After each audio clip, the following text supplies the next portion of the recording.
Je Boh naozaj všemohúci? Ak je Boh všemohúci, potom musí vedieť urobiť čokoľvek. Takže môže urobiť hranatý kruh? Môže stvoriť taký ťažký kameň, že by ho nevládal uniesť? Vie prestať existovať? Keby tieto veci nevedel urobiť, potom nemôže byť všemohúci, pravda?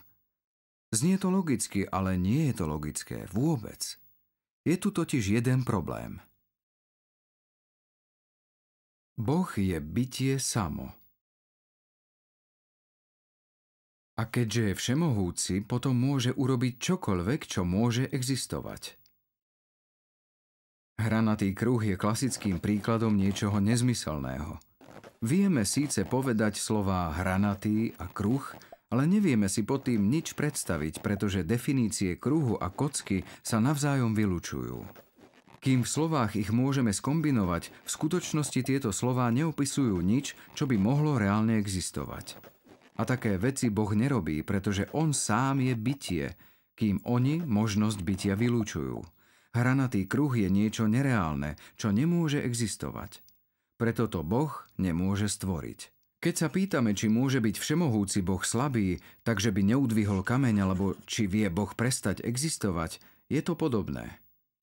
V tomto prípade sa predpokladá, že pojem všemohúci v sebe zahŕňa aj slabosť. Teda Boh by bol všemohúci, keby bol zároveň aj slabý. Tak toto nesedí. Slabosť je nedostatkom sily. Nie je niečím, čo existuje, ale nedostatkom niečoho, čo existuje. Takže tvrdenie, že Boh je všemohúci len vtedy, ak by bol zároveň slabý, je nezmysel, ktorý nemôže byť.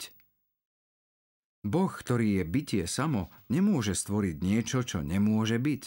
Nemôže to urobiť nie z dôvodu, že by bol slabý, ale práve preto, že je všemohúci. Tieto úvahy by sme mohli rozšíriť aj na ďalšie súvislosti, ktoré by nám pomohli pochopiť pravú podstatu Boha. Boh, ktorý je spravodlivý, nemôže byť nespravodlivý. Boh, ktorý je svetlom, nemôže byť tmou. Boh, ktorý je dobrotou, nemôže byť zlom. Nemôže byť ani jednou z týchto vecí, pretože oni sú len nedostatkom, chýbaním niečoho, nemajú existenciu. Preto ich v Bohu nenájdeme.